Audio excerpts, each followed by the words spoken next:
You can see it approaching. As you get closer, it gets bigger. This massive pond with two long pipes feeding to it from a blessed river. One a gleaming gold and the other a stunning silver. Your fingers lead the linger as your feet become limber. The smell is the most beautiful smell that you have ever smelled. Sweeter than any musk the world could ever sell. Whiter than any milk and sweeter than any honey. Ready to fulfill the rumbling inside your tummy. People all surround it, making their way one by one. You can see them in the distance like shadows under the sun. Some will come with limbs shining white from wudu like doves, for a moment of relaxation after all the reckoning is done. Drinking all that they can drink until all their thirst is dry. From vessels whose number is like the stars up in the sky, hovering over its rim, wishing you could just try. A taste of this lake would surely leave you satisfied. But before you can dive, you catch a glimpse from your eye of a man standing nearby who you sort of recognize. Not really too tall nor standing too short.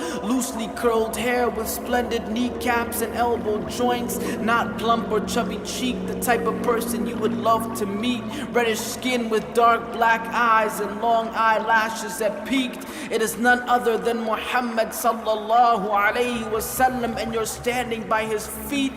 The messenger of Allah, the one whom you send blessings and peace. Who would have imagined this is the way that you would finally meet? Standing by the pond, your heart nearly skips a beat. So many things you want to say, so little time to think. He turns to you and smiles, but before you can speak, an angel swoops down and grabs a man from your vicinity. One after the other, they are snatched away and scream as the messenger pleads, Ummati, Ummati, oh my Lord, my companions, they are from me. But the angels reply, you have no knowledge of what they did after your leave. They turned on their heels and apostated from this deen. They never cared for Ar-Rahman, they only worship Shayateen. A man walks up to you and says, let's go. So you respond, where to? He says, we are going to the fire by Allah, and he is inviting you. So into the fire they will make their way two by two, and you will not see anybody saved from amongst them except a few. This is the day of truth, a day of no excuse, a day when your deeds will speak for or against you.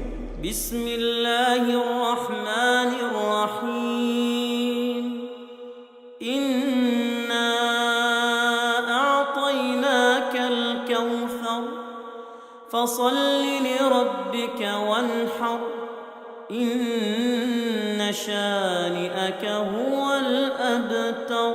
In the name of Allah, the most gracious, the most merciful. Surely we have granted you a river in paradise. Therefore turn to your Lord in prayer and sacrifice. As for he who makes you angry, he will be cut off from future hope. And for the believers, they will gather around what is known as Al-Hawd, which is a blessed pond whose source comes from the river known as Al-Kawthar in Jannah. But amongst our nation, there will be people who before getting to drink from Al-Hawd will be snatched away screaming and pleading in front of the Messenger of Allah. Imagine, they have reached so close and were almost there. What was their crime, you might ask?